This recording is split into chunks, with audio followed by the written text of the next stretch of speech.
지난 2주에 걸쳐서 살펴본 내용은 바울이 로마로 압송되어 들어가는 과정 가운데 절망의 바다 한복판에서 떡을 두고서 하나님께 감사하기도 하는 내용, 그리고 또 로마에 들어갈 때 하나님께서 믿음의 형제들을 보내주셔서 바울을 격려하시고 위로해 주셔서 그 사람들로 말미암아 하나님께 감사하는 내용, 그런 걸 통해서 어떤 상황에서도 우리가 참 감사해야 한다라는 교훈을 살펴봤는데요. 오늘도 바울의 감사에 대한 내용인데, 바울이 서신들을 통해서, 편지들을 통해서 어떻게 우리에게 감사의 권면을 하고 있는지에 대한 내용입니다. 바울이 여러 서신들을 쓰게 된 배경은 해당되는 그 교회의 그 공동체 안에 여러 그 아픔과 갈등과 문제가 생겼기 때문에 그랬던 거였거든요. 진리에서 흔들린 교회도 있었고, 갈등도 있고, 또 파당도 생길 수 있고, 또 바울의 사도권을 의심하기도 하고 등등이었습니다. 근데 만약에 고린도 교회라든가 갈라디아 지역의 교회들, 또 데살로니가 교회에 아무런 문제와 어려움이 없었다고 한다면 오늘날 우리가 접하는 그 바울의 서신들을 우리가 읽지 못하겠죠. 신약 성경의 3분의 2가 바울의 그 저작들인데, 그 성경이 기록되지 않으면 우리가 교회 안에 어떤 상황 속에서 우리 인생 안에 문제와 어려움이 있을 때 어떻게 해결해야 된다라고 하는 진리를 접할 수 없었을 거 아니에요. 그러니까 그러고 보면 문제가 생기는 것도 결국은 참 그 은혜이죠. 어려움과 위기와 문제가 생긴 바람에 진리를 다루기 위해서 계시의 말씀이 은혜 가운데 주어졌으니, 우리의 삶에서도 마찬가지예요. 교회에서도 개인의 인생의 여정 속에서도 어려움과 또 갈등과 문제가 생길 때 그 문제 속에서만 누리게 되는 은혜가 있는 거죠. 바울이 해당 교회에 편지 쓸 때 그 문제와 어려움을 인식하고 썼을 거 아니에요, 그죠? 그 문제를 내가 이렇게 진리로 깨우치고 잘 가르쳐야 되겠다라는 그 마음으로 쓴 거잖아요. 그러니까 바울의 마음은 복잡하고 또 여러 가지 그 감정들이 소용돌이 치고 있었을 것 같은데, 그럼에도 불구하고 놀랍게도 바울의 편지의 서두에 보면 항상 하나님을 찬양하고 감사하는 내용이 항상 그 감사부터 시작이 되고 있어요. 고린도전서 1장 4절에 보면은 그리스도 예수 안에서 너희에게 주신 하나님의 은혜로 말미암아 내가 너희를 위하여 항상 하나님께 감사하노니. 갈등이 물론 있어요. 아픔과 상처가 고린도 교회에 있어요. 그런데 너희에게 주신 하나님의 은혜로 말미암아 내가 항상 감사한다. 그럼에도 불구하고 주신 은혜를 바울은 기억하고 그 은혜를 잃어버리지 않는 이 태도를 보이고 있죠. 고린도 후서도 마찬가지고, 로마서, 에베소서, 또 여러 서신들도 다 마찬가지입니다. 바울은 여러 문제 속에서도 감사의 내용과 이유를 찾고, 무엇을 하더라도 감사의 마음, 예배의 마음으로 시작해야 한다라고 바울의 서신을 통해서 그렇지 감사로 시작해야지 하는 것을 우리는 배우게 됩니다. 그러므로 우리가 하루 일과를 시작할 때도 감사로 시작해야 하고, 또 예배를 드리러 올 때도 집에서 어떤 일이 있었든 간에 예배실에 들어오자마자 하나님 감사합니다 하고 찬송하면서 시작하고, 음식을 먹을 때도, 또 사람과의 또 만남이 있을 때도, 사업상 거래가 있을 때도, 관계가 시작될 때도, 무엇을 하든지 간에 감사와 예배의 마음으로 시작해야 합니다. 바울은 교회를 향해 편지를 쓰면서 믿음의 사람들을 먼저 생각하고 바라보면서 감사했는데요. 로마서 1장 8절에 보면은 먼저 내가 예수 그리스도로 말미암아 너희 모든 사람에 관하여 내 하나님께 감사함은 너희 믿음이 온 세상에 전파됨이로다. 또 데살로니가후서 1장 3절에 형제들아 우리가 너희를 위하여 항상 하나님께 감사할지니 이것이 당연함은 너희의 믿음이 더욱 자라고 너희가 다 각기 서로 사랑이 풍성함이니. 그러니까 바울은 그 믿음의 사람들을 생각하며 또 믿음의 공동체를 바라보며 또 하나님께서 맺게 주신 형제 자매들을 생각하면서 그들의 믿음의 내용을 바라보면서 항상 기뻐하고 감사했거든요. 그래서 우리의 감사의 초점 자체가 그렇지, 내가 힘들어도 서로 교제할 수 있는 성도가 있고, 예배할 수 있는 처소가 있고, 들을 수 있는 말씀이 있고, 교회의 구성원이라는 것 자체가, 우리에게 교회를 주셨다라는 것 자체가 하나님께서 우리에게 주신 큰 은혜요, 선물이요, 축복입니다. 교회에 대한 하나님을 향한 그 감사가 저와 여러분에게 있길 원합니다. 이번에 대만 포커싱 은혜롭게 잘 마쳤는데요. 오늘 그 새벽에 왔어요. 근데 그 대만 그 선교사님들이, 대만의 선교사님들의 비율도 그렇고 다른 선교지와 뚜렷한 차이점이 있는데요. 그게 뭐냐면은 원래 대만을 목적으로 선교로 들어오셨던 초창기부터 대만 선교사님들은 3분의 1 정도 되고, 나머지 3분의 2는 중국 대륙에 있다가 10년 전부터 계속 추방되는 일들이 계속 있었잖아요. 그래서 추방당해서 다시 밀려서 대만으로 오신 분들이 3분의 2 정도 되시더라고요. 세미나 참석하신 분들도 많은 분들이 중국에서 사역을 하시다가 오신 분들인데, 어떤 분은 이제 비자 연장이 안 돼서 이제 결과적으로 추방되신 거고, 어떤 분들 입국이 안 되신 분도 있고, 어떤 분은 현장에서 공간 안에서 잡혔는데 그날 바로 추방이 되신 분도 계시더라고요. 그래서 그분에게 갑자기 10년, 20년 중국 성도들하고 함께 지내고 공동체를 이뤘는데 그날 갑자기 짐도 쌀 겨를도 없이 추방당해서 오신 분이 계시길래 마음이 참 아프고 힘드셨겠다고. 입장 바꿔놓고서 제가 이게 목회하고 있는데 그 다음날 제가 안 보이는 거예요. 여러분을 날부터 못 보는 거예요. 인사할 겨를도 없어요. 목사님 어디 가셨어? 한국에 추방당해서 이제 못 들어오셔. 뭐 이런 상황이니 얼마나 기가 막히고 얼마나 마음이 아파요. 참 그 얘기를 참 마음이 아프셨겠어요 하시면서 그 얘기를 하니까 눈물이 벌써 이게 눈에 맺히시더라고요. 그런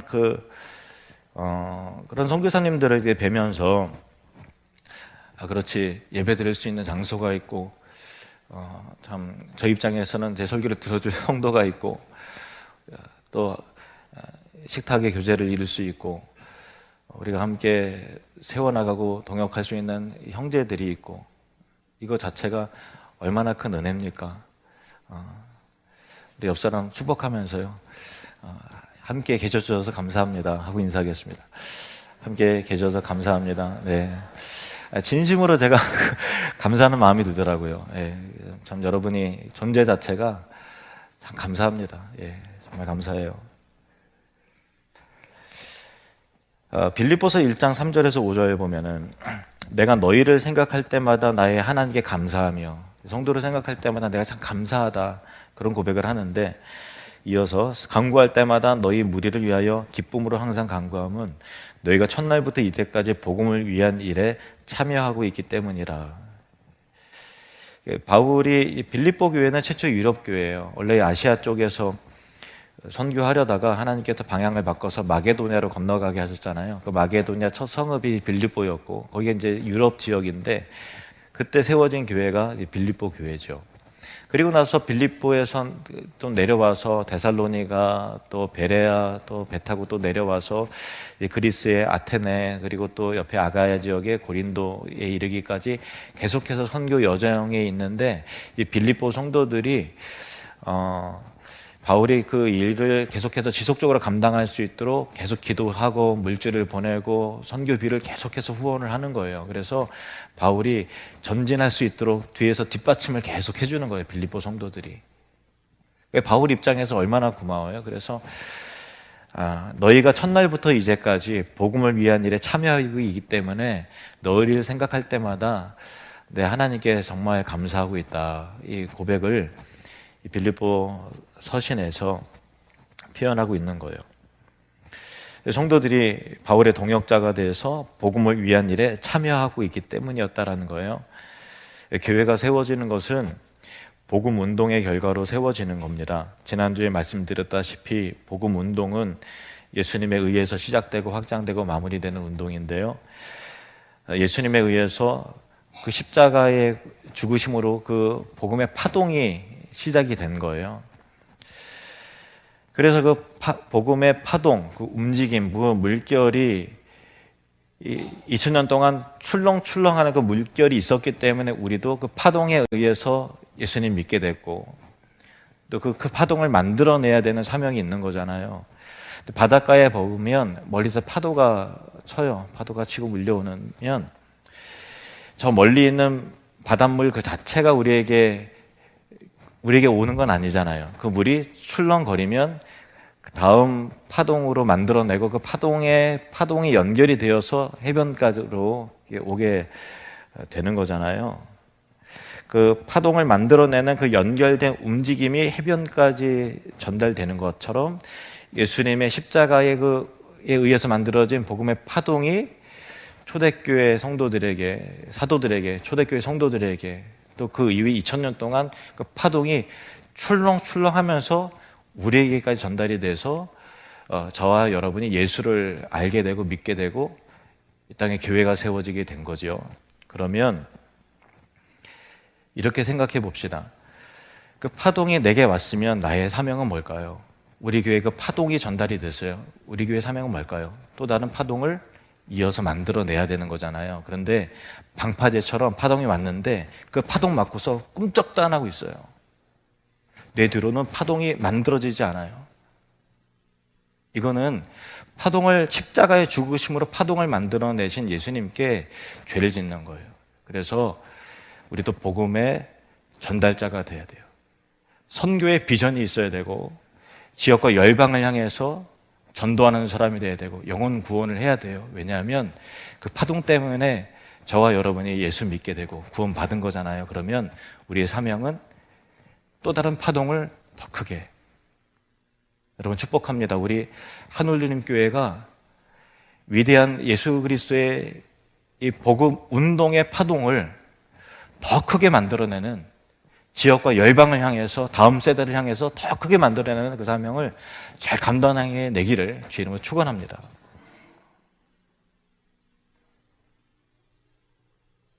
바울은 빌립보 교회를 향해서 그들이 복음을 위한 일에 참여하는 것을 보고서 감사했어요. 그들은 복음의 운동에 함께했고 복음의 파동을 만들어내는 사람들이었던 것입니다. 바울은 감사가 정말 많은 사람이었습니다. 빌립보 지역에서 매맞고 어두운 감옥에 갇혀 있어도 감사의 찬양을 올려드렸고, 유라굴로라고 하는 지중해 한복판에 큰 풍랑을 만나도 배 위에서 떡 한 조각 들고서 하나님께 감사기도 올려드리고, 로마로 압송되는 과정에서 믿음의 사람들을 만나 그들을 통한 하나님의 은혜의 손길을 바라보면서 기뻐하고 감사했어요. 바울의 서신을 보면 감사가 넘쳐요. 그리고 그 감사가 바로 영적 삶의 모습이라고 확신하며 성도들에게 편지 곳곳에서 너희는 감사해야 된다, 감사의 사람이 되어야 된다라고 말하고 있거든요. 사실 바울이 한 말이 아니라 바울의 서신을 통해서 하나님께서 우리에게 요구하시는 거죠. 그러면 바울의 서신을 통해서 우리가 관찰하게 되는 감사의 교훈들 어떤 것이 있는지 5가지를 정리해서 좀 살펴보도록 하겠습니다. 첫 번째, 따라합시다. 감사의 말을 합시다.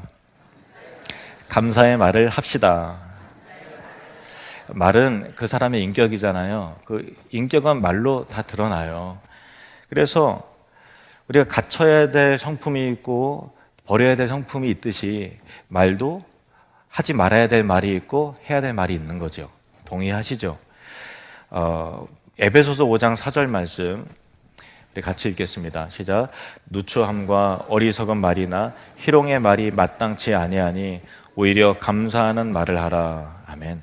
마땅하지, 성도 입에서 나오면 안 되는 말이 있고 해야 될 말이 있다라는 거잖아요. 누추한 말이라는 거는 추한 말, 저속한 말이라는 거예요. 그래서 예수 믿기 전에 추한 말, 정말 저속한 말을 했다면, 욕설이라든가 그런 말 했다면 이제 다 벗어버리길 바랍니다. 어리석은 말이라는 것은 지혜롭지 못한 말이고, 희롱의 말은 조롱하는 말, 남을 깎아내려서 나를 돋보이게 우월하게 하는 자기 의의를 나타내는 교만한 말이 희롱하는 말이잖아요. 비웃는 말이죠.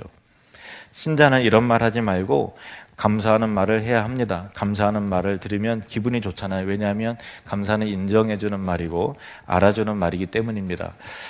이철호 목사님이 원로 목사님으로 계시는 강성교회, 인천 강성교회 어느 장로님 얘기인데요. 그분이 예전에 평신도 포커싱 하실 때 만나신 분도 계실 거예요. 그분이 쉐보레 임원이신데, 쉐보레 자동차 임원이신데 출근할 때마다 호주머니에다 동전 3개를 항상 넣으신대요. 그래서 동전 3개를 넣은 채 일하다가 우연히 또 호주머니에 손을 넣으면 동전이 만져지잖아요. 아, 그렇지. 하루 3번 감사 그리고 칭찬. 그래서 이제 상사나 동료나 부하 직원에게 하루에 무조건 3번 이상 칭찬과 격려 감사를 무조건 한다 그래요. 동전이 만져질 때마다. 그래서 쉐보레에서 보통 임원이 되려면 서울대, 연고대 나와도 될까 말까인데 이분이 지방대 출신인데도 불구하고 주변 사람들에게 인정을 받으니까 고위 간부 임원이 쉐보레 자동차에서 된 거예요. 미국의 성공한 사람들에 대한 책을 읽어보면은 그들에게 성공하는데 최고의 비결이 뭐냐라고 물면은 대부분 뭘 말하냐면 대인 관계를 말해요. 그 사람이 성공한 사람인지 아닌지를 보기 위해서는 그 사람 주변에 있는 사람들을 보면 안다는 거죠. 어떤 사람이 그 주변에 있냐. 그 사람의 인맥을 보면 된다는 거예요. 얼마나 인간관계가 좋은 사람이냐가 그 성공의 비결이죠. 그러면 그 인간관계의 비결은 뭘까요? 바로 칭찬과 감사의 말을 하는 사람입니다. 성경대로 살면 그래서 성공할 수밖에 없겠죠. 누추함과 어리석은 말, 희롱의 말을 하는 사람은 결국 좋은 사람을 떠나게 만들고요. 감사하는 말, 또 은혜로운 말, 또 칭찬하는 말을 하는 사람은 좋은 사람이 붙습니다. 오래 가죠. 대인관계가 좋습니다. 대인관계가 좋은 인간관계에 성공하는 은혜가 있기를 축복합니다. 2번째, 따라합시다. 감사의 기도를 합시다.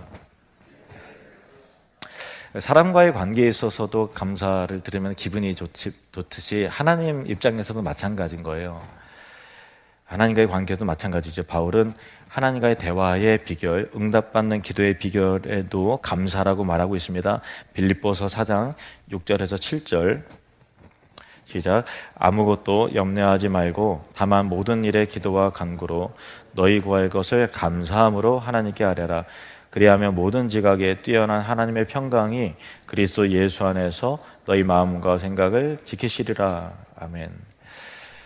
하나님은 감사의 기도를 기뻐하세요. 사람도 감사를 드리면 감사의 표현에 기분이 좋아지듯이 하나님도 감정이 있잖아요. 그래서 감사의 기도를 드리면 하나님도 기분이 좋죠. 기뻐하시죠. 그래서 그 감사의 기도를, 그 찬송을 통해서 영광 받으시고 기뻐하십니다. 골로새서 4장 2절 기도를 계속하고 기도의 감사함으로 깨어있으라. 기도의 감사함으로 깨어있으라.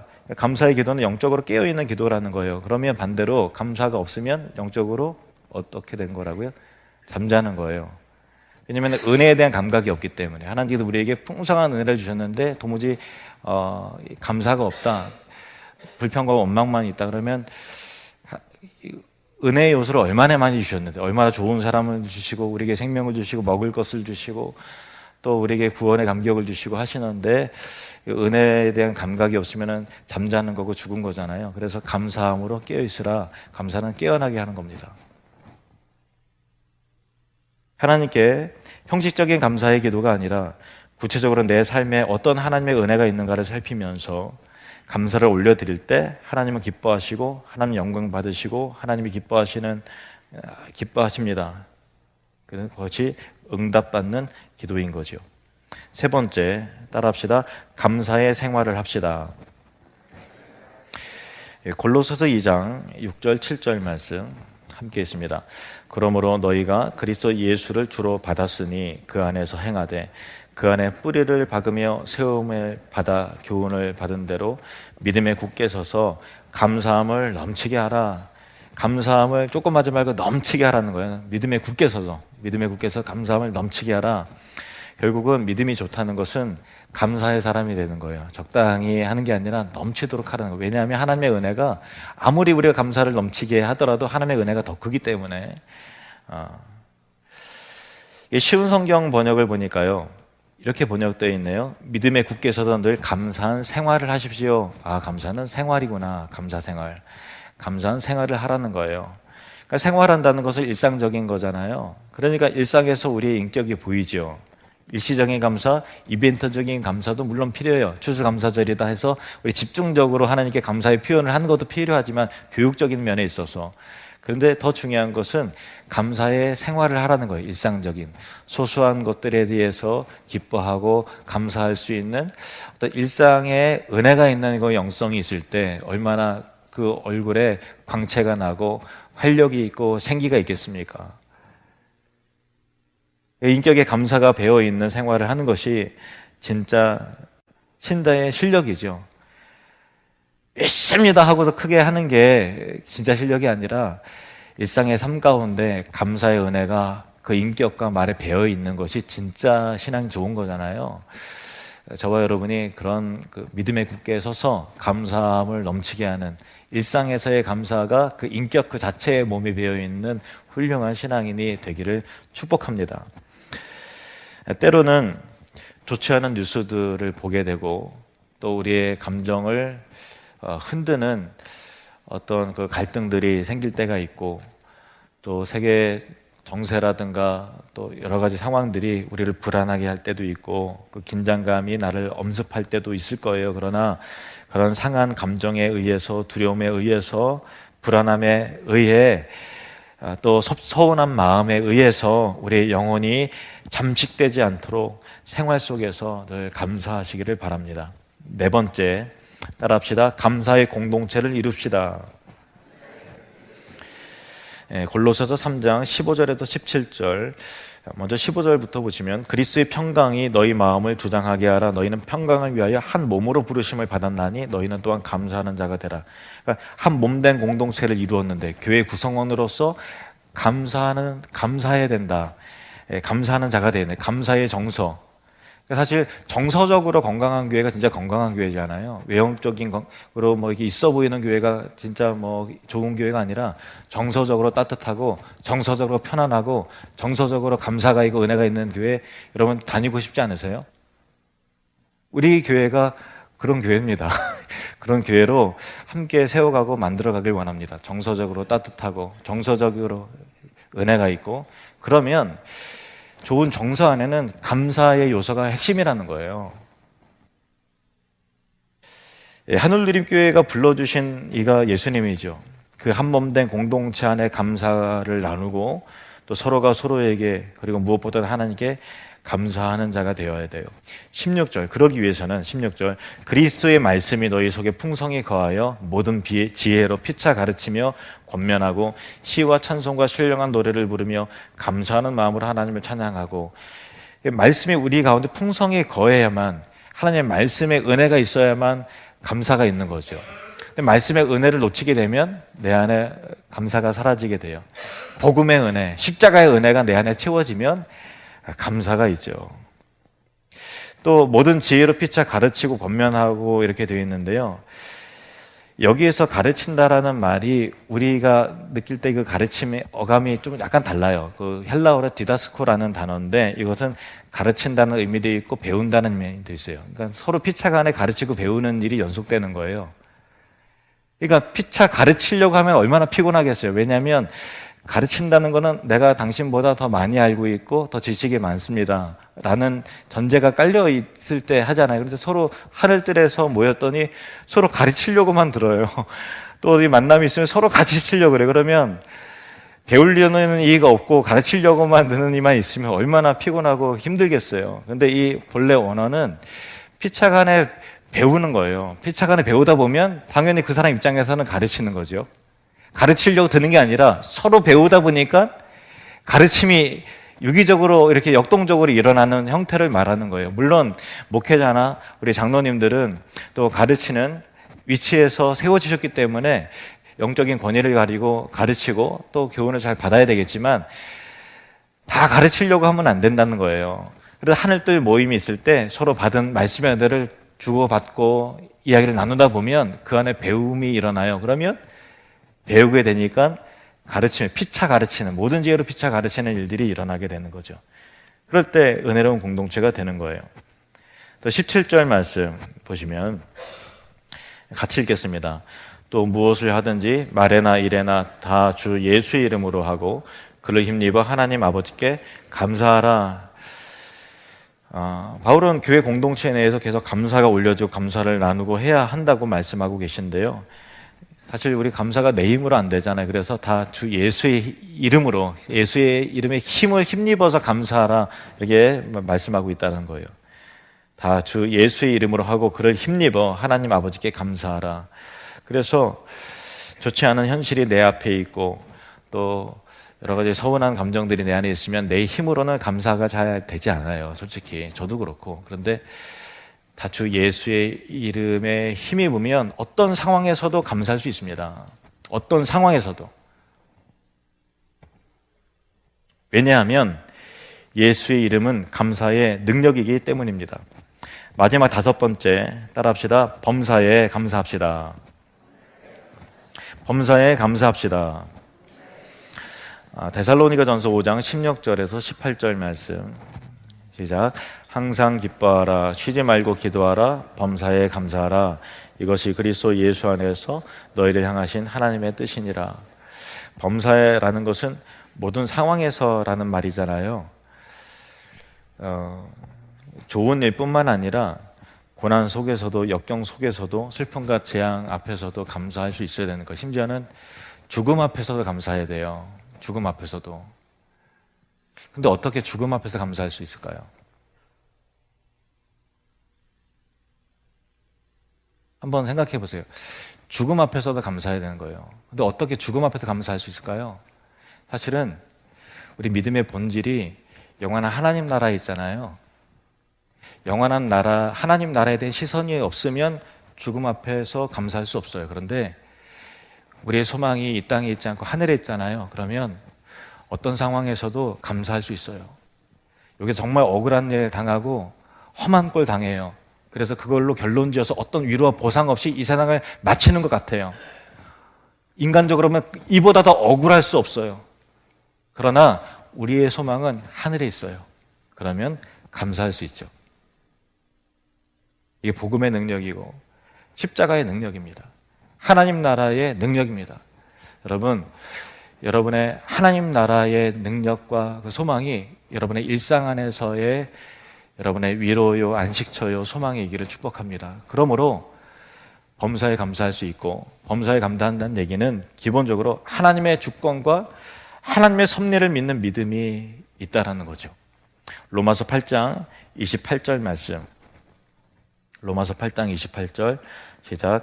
우리가 알거니와 하나님을 사랑하는 자 곧 그의 뜻대로 부르심을 입은 자들에게는 모든 것이 합력하여 선을 이루느니라. 모든 것이 합력하여 선이 되게 하신다는 거예요. 아까 대만 선교사님들 이야기했습니다마는 대만에서 추방당했어요. 그래서 많은 분들이 중국에서 추방당해서 대만에 오셨어요. 많은 분들이. 어떤 분들은 캄보디아로도 많이 가시고 태국으로도 많이 가시고 나중에 이제 한국에 머물러 계시는 분도 계시지만, 근데 그 상처 속에서만 머물러 있다면 그 어떡하겠어요. 그런데 모든 것이 합력할 선을 이루시는 하나님의 뜻을 발견할 때 우리는 새로운 비전의 사람이 되는 거잖아요. 이 포커싱 리더스가 대만에 있을 때 큰 의미가 있어요. 뭐냐면 상처 속에서 벗어날 수 있는 거예요. 하나님께서 뜻이 있다라는 거예요. 하나님께서 사명을 주신다라는 거예요. 새로운 비전을 주신다라는 거예요. 그게 얼마나 우리에게 큰 은혜입니까? 여러분, 아픔이 있습니까? 상처 있습니까? 그 상처 속에 머물지 마세요. 위로의 하나님, 능력의 하나님의 합력해서 선을 이루시는 하나님을 바라보시면서 나아가시는 은혜의 사람, 감사의 사람, 비전의 사람이 되시기를, 말씀의 사람, 기도의 사람, 능력의 사람이 되시기를 주님의 이름으로 축원합니다. 감사하는 삶이 우리를 향한 하나님의 뜻인 것이요. 범사에 감사하라. 이것이 그리스도 예수 안에서 너희를 향하신 하나님의 뜻이니라. 바울의 감사의 5가지를 마지막으로 요약하겠습니다. 첫 번째, 감사의 말을 하십시오. 두 번째, 감사의 기도를 하십시오. 세 번째, 감사하는 생활을 하십시오. 네 번째, 감사의 공동체를, 감사의 교회를 이룹시다. 정서적으로 건강한 교회 같이 만들어내기를 원합니다. 5번째, 모든 일에 범사에 감사하십시오. 기도하겠습니다.